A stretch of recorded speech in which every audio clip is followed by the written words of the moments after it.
Now that's some entrance. Befitting the last session of this Web Summit, and I have to say, I don't want it to end. And in some ways, it doesn't have to. And I think this is what I'd like to do with our very special guests here, is to make sure that as every one of us walks out of this room tonight, we will think as individuals what we can take from the last couple of days to change not just the companies that you might work for, that you founded, but the communities you live in, and I hope also in the case of Ireland, Taoiseach, the nation that we live in as well. And for that reason, I think we could have no better guests with us to talk about the time we live in. I think, Elon, you once said about this is a great time to be alive as a creator. This is a time Absolutely. where the balance of power is in our favor. Yeah, I don't think you could ask for a better time in history. Yeah, absolutely. I think people sometimes forget that, but it is, you have to say, realistically, when else would you want to be alive? But it's also, I suppose, Taoiseach, a difficult time, right? It's a disruption. You have about the worst job in the world to some extent, don't you, in terms of trying to recover an economy that fell into the toilet. And now we're back at a point where you do feel something moving in this country, but it's still tough. A lot of people out there very fearful of change. Yeah. Well, it didn't just fall into the toilet, it got flushed out the other side. And it's been a long process to take it out of that tank, let me tell you, and shake it up and dry it off and put it on high ground. But I think it's an extraordinary privilege for us here in Ireland to have two innovators, entrepreneurs, thinkers about the future here at this Web Summit. And no matter what you do, it has to be about people at the end of the day. And as an island nation that has been traveling since the 5th and 6th century, we understand interdependence and the common thread of our humanity. We rely upon each other in so many ways. And I think that what's happened in Dublin this week has been quite extraordinary. The collegiality, the challenge, the bar, the understanding that it is from this kind of interaction of people like this that new ideas come for new ways of doing things to create that future that's actually coming at us and changing at bewildering speed. And that's why many of the young companies who are here in the RDS this week will explode in terms of their potential in the next 5 years. They've never been heard of. Their products, their ideas, the new ways of doing things are going to impact on the lives of hundreds of millions of people, just as has happened here already. So in that sense, it's the question that President Xi Jinping asked me when he came here from Washington. How do you build a sense of community in your country? Because they know about that. And as an island nation, we understand that. And it's to get that sense of community throughout our common humanity is where the challenge and the answers lie to the future. Shervin, you have vested interest in this Web Summit in the sense that this has been very good to you in your business. Let me tell me a little bit about the last two Web Summits and what came out of it in terms of practical change in your life. Ireland has actually changed my life, and I have a lot to be thankful for and grateful for, both for this nation and also for Patty and the Founders Conference and the Web Summit. 2 years ago, I flew here in a rush to meet Travis Kalanick at the summit and in Dublin. At the Shelbourne, we met up, and he was the founder of Uber. I don't know how many of you have heard about Uber before. And at the time, the company was 9,000 customers, 7,000 of them were in San Francisco. So it was still a very small company. And it was a hotly contested investment, lots of competition. If I hadn't come here, I wouldn't have won that investment. I wouldn't have had the blessing and the privilege to be involved. Signed the term sheet at the Shelbourne that night and closed that investment. And that was a transformational event, and it was a transformational company as well to be involved in. And I believe the Cliffs of Moher, in particular, last year. The following year, absolutely. The following year, I came together with my co-founder of Sherpa Ventures, Scott Stanford, who was at Goldman Sachs at the time. He headed up all of the global internet practice. And we got in a car that was arranged by an amazing man named Eamon O'Connor, who recently passed. And he's a great man. And we got in a car and we drove to the tip of Ireland to see his house in this little village. And at the Cliffs of Moher is where we came up and finalized the idea of Sherpa. So those 2 years have been a really transformational time. And Sherpa is a whole new way of thinking about how to invest in companies and help entrepreneurs. Mark, isn't it a funny thing in a way that here in this building is where the Young Scientist exhibition has taken place for the last 50 years. And here you have the Web Summit this week, which is another new direction for all of that. I think it's absolutely fitting that this is where it should be, because it's the next platform. I think, Taoiseach, it's fair to say that we just can't take for granted the scale of this remarkable moment. I mean, one of the super connectors of Silicon Valley sitting beside me on my right, and somebody, and Elon, I had to go to find a quote from one of your former employees, which I thought really summed up a lot of what you have achieved. He said, he is Werner Braun Braun, Howard Hughes, Henry Ford, Bill Gates, Steve Jobs, and every other badass rolled into one.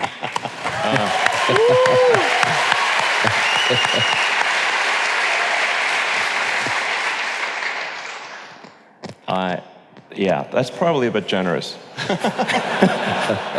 But talk about generosity. Now, you are moderately busy running $2 billion companies that are stretching the boundaries of space and time and energy.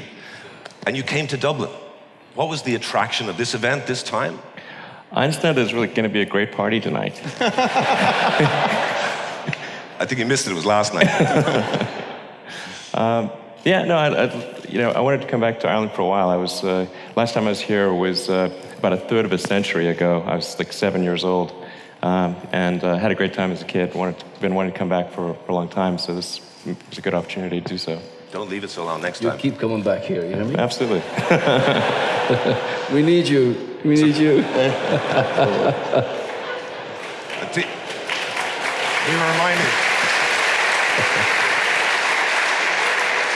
We were reminding Elon about the fact that Henry Ford came here to set up his car company. Well, obviously with the Tesla car, which I've just had the privilege of getting a short spin in here. Extraordinary vehicle. Extraordinary. When you lift the bonnet, as we call it in Ireland, they've got a trunk in the front and a trunk in the back. Right. And you can make it into an even bigger vehicle if you wish. But it's quite extraordinary. But Henry Ford started off his motor industry in Cork at the turn of the last century and was here for 60 years. So if you're looking for a good base, we'll certainly give you an opportunity. Seriously, let me say this to you. If you're going to come to Europe with Tesla, we will compete with the best. Okay. So if you're going to do that, you give us a chance. We'll give you Absolutely. a fair hearing, and our workers will not let you down, believe you me. All right. There you go. Okay, let's keep that between ourselves. I just want to also could we get some water up here? I don't want our guests to die of dehydration before we get to the end of our session here, but if we can get some water on stage. But I just want to go back, Elon, to your years growing up when obviously 12 years old, I think you sold your first video game that you had programmed. Yeah. But at what point in your teenage years was there a light bulb moment where you said, I really do want to change the world? Teenage years, maybe I was probably like 21 or something like that. So it was like little beyond teenage years. I mean, when I was a teenager, I didn't really know what I was going to do. I liked playing video games and I liked writing software, and so I thought, well, maybe I'll professionally write video game software. That seemed like a pretty fun thing.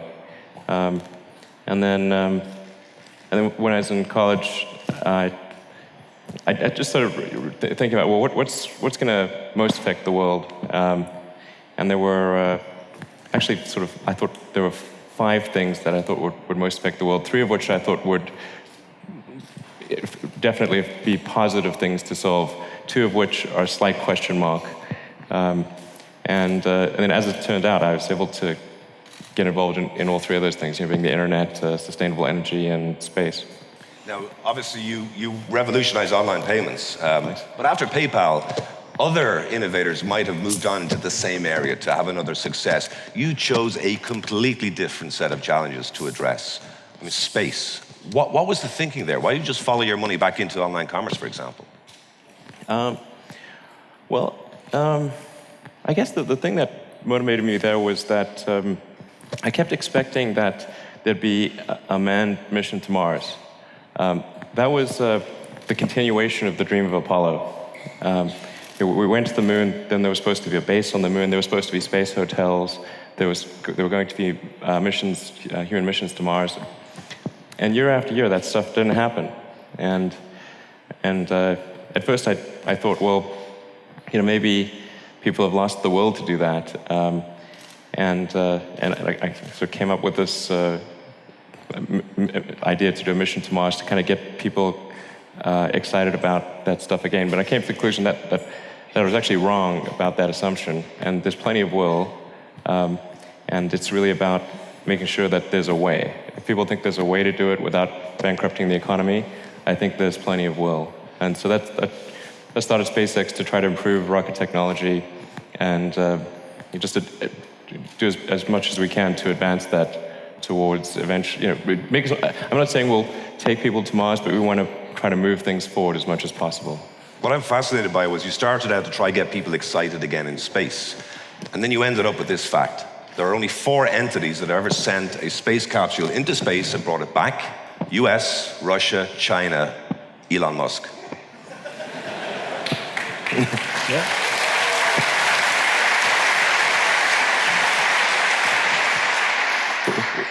I have a lot of really great people at SpaceX. Yeah, and we've got an awesome team at SpaceX, and actually I think one of the things that isn't recognized is that, there's way too much attention paid to me, and it's really, that's not right. I mean, people want to focus, they want to identify with an individual, and so that sort of naturally is what occurs, but, there's a super talented group of people at SpaceX who make it happen. You've done something remarkable in a couple of years, but can I just take you forward, let's say, 20 years?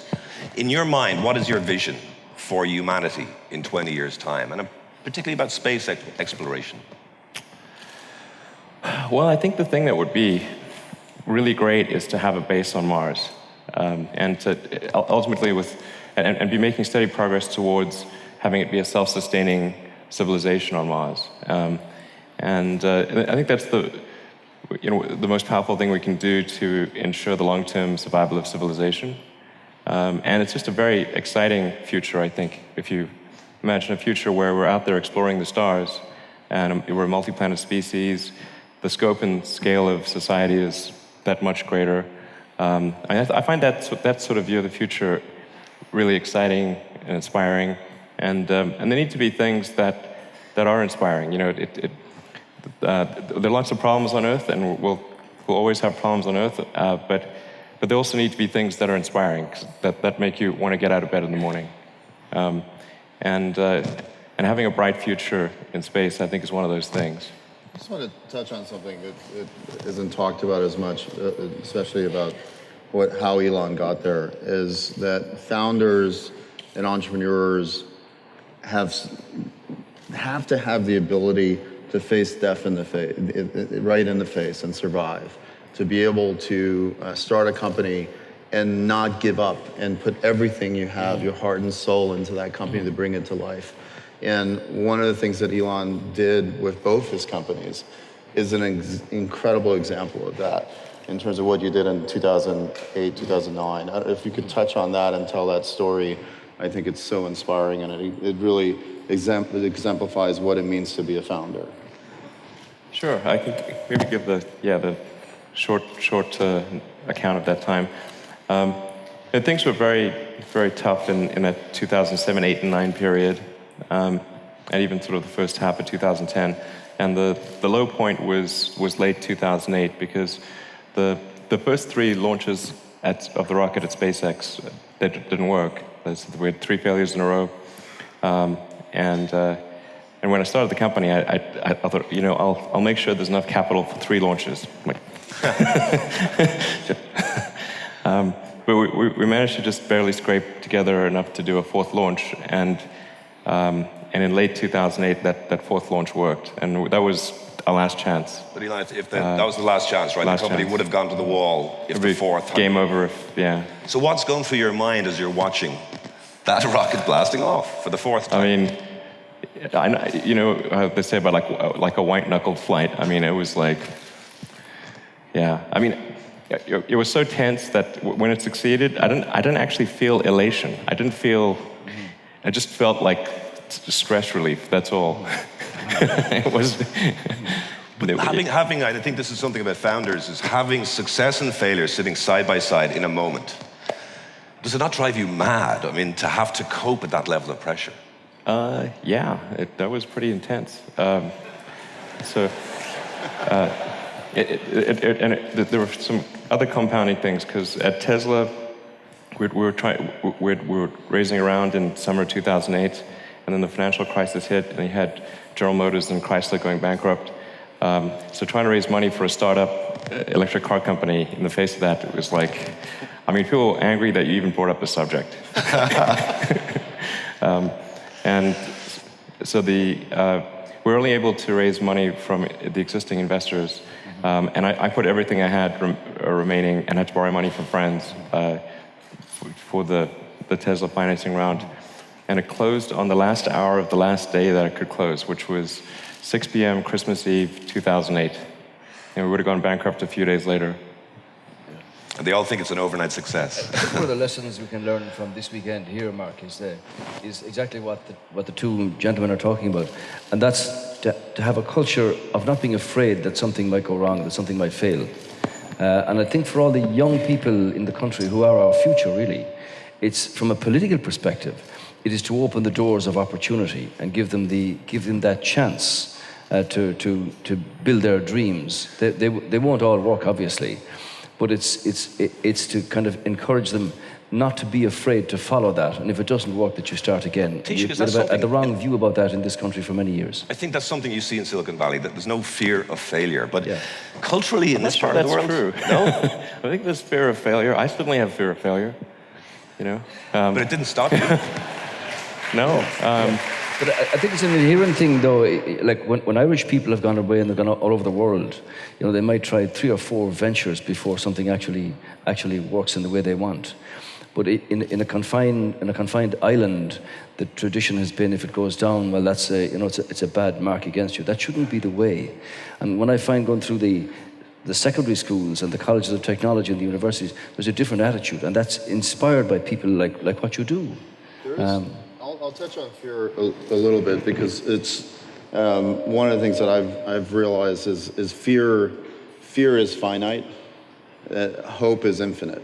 And I think what's happened in Silicon Valley is that, as Elon said, we are afraid of failure, but it doesn't stop us from trying, because we hold on to the hope that we will finally actually succeed, regardless of the 3 failures that happened in those rocket launches.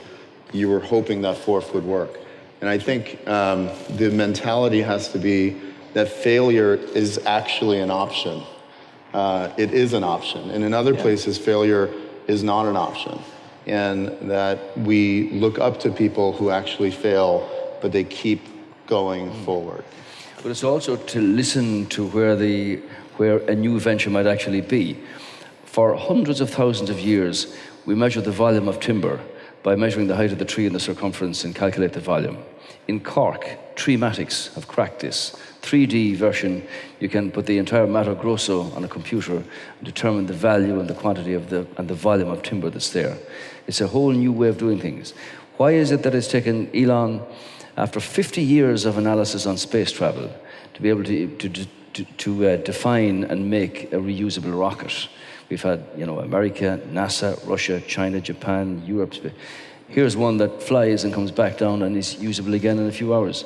And as he said himself, it cuts the cost by over 100-fold, which is incredible. Can I ask a question? It seems to me that in many ways, Elon, you relish the status of outsider.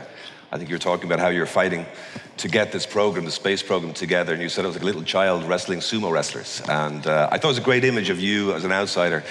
Is there a sense that may come from an immigrant experience? So, the Irish immigrants went over, they fought against an elite in the United States. Both of you guys have been born in other countries. Is that a factor in a lot of the great innovators of our generation? Well, I wouldn't say that I relish being an outsider. I really just, I'm agnostic as to whether it's sort of outsider or insider. It's just that, in the case of SpaceX and Tesla and Solar City, we're trying to do something useful, and I'd rather we weren't an outsider, honestly. I think Ultimately, in order for SpaceX to be successful, it really has to become part of the system. It can't be an outsider for forever. And I think we're gradually getting there for example, NASA is our biggest customer. That's about a quarter of our launches are for NASA. We're launching GPS satellites and other things, weather satellites. And essentially, it's important to do useful things in kind of the Earth orbit arena in order to earn the money necessary to develop interplanetary transport technology. But being an outsider or insider, I wouldn't say is all that important, except to the degree that you don't want to compromise the fundamental goals and values of the organization in order to become an insider. Shervin, do you think there's a sense that there is a sense of celebrating the iconoclast in American innovative culture? What defines a great innovator? What are the qualities you need? The great innovator is not following the crowd, is not following trends. It's thinking ahead of the curve, is having the kind of confidence to believe in your vision and to never give up on that vision. The greatest innovators that I've seen in my life, and I've been blessed to work with from Travis onwards and friends like Elon and seeing what they accomplish, what you notice in them is that they have an opinion. They actually have an opinion. They have a vision of their own. They're not influenced by a lot of outside trends. And they're trying to force that vision onto the world and shape the world in a new way. And they have the courage to confront any of the fears that they might have in the path to make that vision come true. Let's pretend Elon's not here for a moment. I know you're a very good friend of his. Some people do stand head and shoulders above others. I think it's fair to say it. Elon, what makes somebody like Elon Musk special, different, better? I think it's much of what I said is that ability to say, I believe in this and I'm willing to put everything I have on the line. It's something that I've seen many entrepreneurs that I've been able to be blessed to invest in do. It's something that I've had to do in my own life, is be able to say, here's everything I have and I'm putting it all on the table. And if you're not willing to risk everything, to again, face your fears, if you're not willing to do that, if you don't have the courage to do that, you can't stand up high and be someone that people can look up to and say, that's how I would love to live my life, both professionally and personally. I would say it's driven by the power of imagination. It was Einstein who said that imagination is the greatest force because it encircles the entire sphere. And for somebody like Elon, to imagine something that's going to be different and to have the conviction and the belief to actually follow it through, despite the naysayers or the cynicism, it is about making decisive moves and have the courage to follow that imaginative force, out of which may come success and may not, like his Christmas Eve in 2008. But it happened. But it's driven by somebody having a view, a thought, an inspiration, an imaginative quality. To say, this is what I believe in. And whether it be, Jacques Cousteau to the sea so many years ago on the whole marine business, or the evolution of space travel and where we're going and how to get there, and the impact of that on humankind, it's driven essentially by an imaginative quality. The personality of the person carries that, followed by belief and conviction and really good people to make that become a reality. And Elon, sometimes that puts you against the conventional wisdom. So I'm thinking now, while you were giving us ways to get off Earth and go and colonize other places and planets, you were also trying to make life better here. So the solar energy is a big focus for you, Tesla, obviously. How difficult was it to convince the United States, a public that is in love with the car, and we're talking about the gasoline-powered car, sure, to embrace the idea of an electric car? Well, it was tricky at first. Essentially, we're going against the preconceived notion of what an electric car was, which was kind of like a golf cart. So people, that was literally their experience with an electric car. So they're used to a car that didn't look good, wasn't fast, couldn't handle well, had low range, a golf cart. And so if that's the framework that people are coming from, then obviously when you say the word electric car, they're not going to have good associations. And so the first order of business for Tesla was to try to create a car that broke the mold, or really fundamentally changed those perceptions. And that's why we did the Tesla Roadster and did an electric sports car. So it had to be, in order to be sexable, it had to be something that had some sex appeal, had great acceleration, handling, long range. Those things were really important to fundamentally change the perception. And it still took a long time. But we're able to change people's minds one by one by giving them a test drive. So like, here's the proof is in the pudding. Here's the car. Take it for a ride. And it was very slow going at first. I mean, if I had a sort of a dollar for every time someone mentioned Tucker or DeLorean, I would not have needed an IPO. So it was tough going in the beginning there, but I think it was just by making a product, initially just a demonstration article, and then going into limited production with the Roadster, and then going to a much higher level of production with the Model S. I think people's minds have gradually changed, and then this year with some of the toughest critics in the world are reviewing the Model S and saying it's the best car in the world. Consumer Reports gave it the highest rating they've ever given any car, I think this year really has been a turning point. There's still a huge way to go because the number of electric cars going on the road is tiny still. I mean, there's almost 100 million new cars made every year. There's an existing base of about 1.8 billion cars. So even if all cars were electric, all new cars made were electric tomorrow, it would still take on the order of 20 years to replace the fleet. That car will sell very well in Ireland. I hope so. There's one for everyone in the audience, by the way. That only works if you're actually Irish and the Late Show here. But when I hear you talking about the Tesla, it resonates with me what Steve Jobs used to talk about with the iPhone. The sense of intimacy with this, not just a product. And I've heard someone say that the Tesla will have the impact on personal transport that the iPhone had on telecommunications. Well, it's kind of to say that. The iPhone was a really great invention. I mean, I do think, just being, something that Steve Jobs was that I think was quite admirable was he was ultra product focused, like down to the little details. And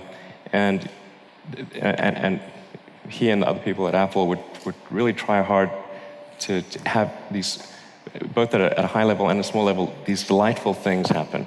So the product was it just made you happy. And that's what we try to do with the Model S is just every little detail that we can think of to really bring joy to the owner of the car. That's what we want to do. And when can we expect it on the roads of places like Ireland or this part of the world? Well, we should have the right-hand drive version in production in March. So I would imagine late March, April, that time frame. I hope there's many people who will buy it in Ireland. It would be great. And listen, I can't ask you to come to Ireland and not give a bit of advice, perhaps, to the Taoiseach.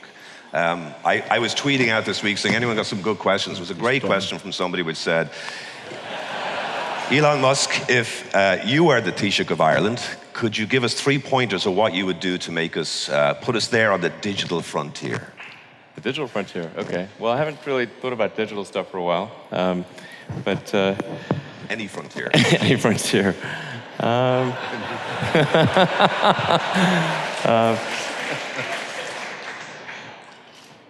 I think that the most important thing for creating companies is you need a concentration of talent. It's like creating think of like a world sports team or something. You really want to focus your talent on a particular area, and that's what a company is. It's a group of people that got together to create a product or service.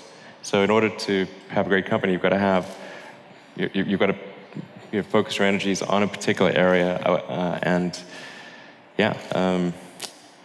then make sure that from a regulatory standpoint, and from in terms of regulations and taxation and government support, that it's there for startup companies, and that it goes from startup all the way through the medium phase of the company. Because where most companies tend to not make it is not so much at that very beginning stage, it's that intermediate stage. So they'll, can they sort of reach escape velocity as a company?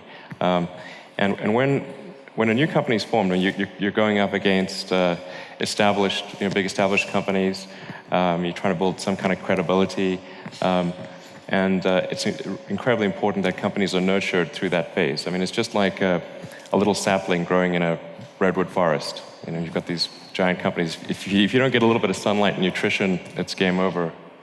That's an important piece of advice, actually. As a small country, we don't have the resources to, spend on all the things that you might like to follow through. So we've looked at the areas where Ireland could concentrate on, like big data or logistics or whatever. And one of the things that is growing in importance here, Elon, is the capacity of many firms to mentor smaller firms and newer entrepreneurs coming through, to give the benefit of my experience, let's look at where you're headed. And there's a lot of that going on. I think it's very true to say that the more you get them together, the more the challenge and the results actually come from that. And if you ally that to a sort of an openness to say, look, we're going to give you the opportunity to have a go at this. If it works, great. If it doesn't, we're going to start again. I think that's where the future. We have the best demographics of any country in Europe for the next 25 years. When President Clinton was here, he said, all these young people, they're actually going to short circuit the rigors that so many other countries had to go through coming out of a recession. So it's in there. There's certainly real potential, and I thank you for that. And if you're sending that spacecraft off to Mars, I have a few people I could put on it for you as well. Maybe they could send it from Shannon. We could actually get SpaceX to Shannon. That was another suggestion I had from the Twitter machine. Well, listen, this man, either of you are welcome here anytime. You've done very well so far. Elon, we're a different kind of people. Personality of our people has been all around the world for centuries. We're open, pragmatic, work very hard, not afraid of that. And I think the young talent you have in the country, really, the essence of it was here all week, speaks for itself about their imaginative capacity to change the world and create the future. And anything we can do as a sort of a catalyst for that is our responsibility to open those doors and let them follow their dreams and build them through to reality, as you have done and will do for the future. Yeah, and absolutely. No, I was trying to think of, like, is there anything, what useful things can I say? I'm trying to say something that isn't just sort of a bland platitude. I think if for technology companies, you need engineers. So to the degree that there can be encouragement of that course of study at Irish universities, I think that would be really, really powerful. Like maybe engineering could be like tuition free or something like that. So. What do you think, Peter? Well, but then tie it to, like, they got to stay in Ireland. They can't just bail. So it's like free engineering tuition, but you got to like hang out. You got to create your company here. I guess that's the kind of thing that I think would be effective for creating technology companies. What do you think, Taoiseach? Well, I think the whole area of third and fourth level education is changing. The relationship between lecturers and teachers is going to change because the student now has so much capacity in terms of drawing down data that they get swamped with it completely. So lecturers are going to be different kinds of mentors, drivers, indicators of where pupils' talent really lies. I think that's all going to change in the next decade with the MOOCs and the capacity of universities and colleges of technology with online courses that can be done worldwide. Lecturers aren't speaking anymore to 45 students, it could be 45 million students. And I think that's where the next big change is actually coming. But it's creativity and all of that makes the difference. Shervin? We do need technicians coming from our colleges of technology. We do need engineers coming from our universities, and ally that to the world of academia and business, and you've got a thriving potential, put it that way. Sure. I'll add one more idea to Elon's. In the US, we co-founded something called the Startup Visa Act and started the visa movement with Dave McClure and a number of other entrepreneurs and VCs. And the idea was really to expedite the ability for entrepreneurs to immigrate to America. And the thing about Ireland is Ireland has one of the greatest people in the world and one of the greatest cultures, one of the greatest brands. I would do something very similar as well. Just do a startup visa here in Ireland, attract entrepreneurs to come here and start their companies in Ireland, so that you're importing talent on top of growing and homegrown. Exactly. Yeah, Like the tuition thing, I'd say make it free for anyone that wants to come here from around the world. From all over the world. Yeah, because you need that concentration of technical talent. Yeah, we have relaxed the visa system. We give entrepreneurs who wish to come here, even with the right of residency, if they've got an idea and some capital, to be able to come here and get involved, if you like, in the energy that's coming off all of these creators that are in the country at the moment. I'm sorry to say, Taoiseach, but I've probably dragged off stage now because it's gone way over. It's been a remarkable conversation, I have to say. An honor for me. Can I just ask one very final question of each one of you? There's so many people here tonight, but there's also people watching live, laptops and their tablets. And somewhere out there's probably somebody who has a great idea, but is kind of paralyzed by fear. They don't know, they don't want to take that chance.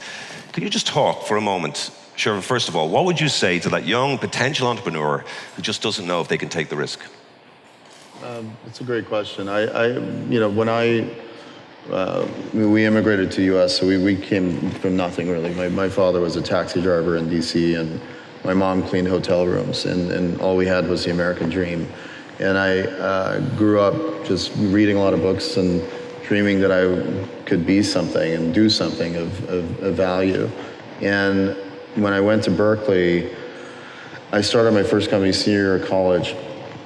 And one of my mentors taught me that you should always ask, that the answer is always no if you don't ask. And as soon as you start asking, you actually get some yeses. And so I applied that in my very first company. When I first started, I had nothing. I was working at night as a security guard while going to school, had no money. And I read an article about a guy named Jamie Dimon, who's now the head of JP Morgan. And the article said he was fired by Citibank, by Citi, and he was in his office with his secretary and kind of waiting for his next move. And I was 22, 23 years old, and in my mind I was like, oh, he's available. I'm gonna call him. And he's one of the most powerful people in banking and finance. And so I call 411, which is directory information, and I say, can I get the number for Jamie Dimon in New York? And they connect the call, and it rings. And I go, may I speak to Jamie Dimon? And someone answers, and the voice says, this is him. And I'm like, oh shit, sorry. Sorry. He's never heard that word before. Sorry. I heard that before.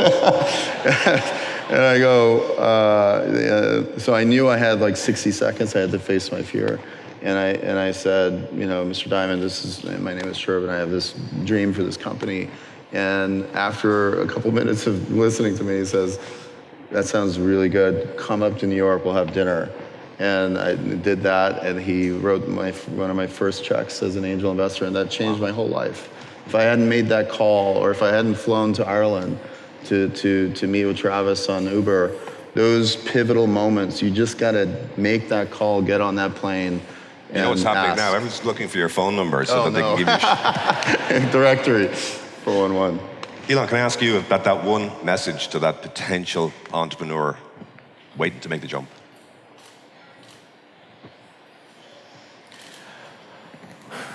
Well, certainly, I think people should ignore fear if it's irrational, and even if it's rational and the stake is worth it, it's still worth proceeding. I'll say a few of the things that some people may have heard me say before, which is I think if you're creating a company and doing something new, it's important to reason from first principles, which is kind of a physics framework, rather than reason by analogy. Try to get as much critical feedback as possible from friends, and you have to coax it out of them because they'll be reluctant to say it because they don't want to hurt you. But they know what's wrong with your product. You need to get it out of them. So. Thanks. I would think if somebody came to me, as they do occasionally, Mark, with ideas, I think I'd make arrangements to protect their patent, because that's always an issue. But I think it's about giving them the confidence and the courage to follow through with it. Because if it's inside you, it's a bit like in my business, politics, if you don't deal with that, you grow into an old person bitter at not having had the courage to go and do it. So if an entrepreneur, an initiator, or somebody with an idea, if they don't follow it, it's always festers inside them, and time passes by and they miss the opportunity. We have no days to waste in life and no time to waste in dealing with the problems that we face. So it's about confidence and courage and giving people the opportunity to follow their dreams. I'm going to have to leave that as the last word, Taoiseach. And I want to say, I remember being told the Samuel Beckett line, that great line, he said, ever tried, ever failed, no matter. Try again, fail better. And that's what sort of keeps me going, I suppose, in many ways. So that's it for us. I just want to say what an absolute privilege it has been, on your behalf as well, to welcome Shervin and to Taoiseach and Elon Musk. Thank you so much for your time, your insight. And I think before we go, I think Paddy's going to come back up. And before he comes up, I actually chaired the first Web Summit 3-4 years ago. And by God, has it come on. And I just want to say that a huge round of applause to Paddy Cosgrave and the team of the Web Summit for doing this.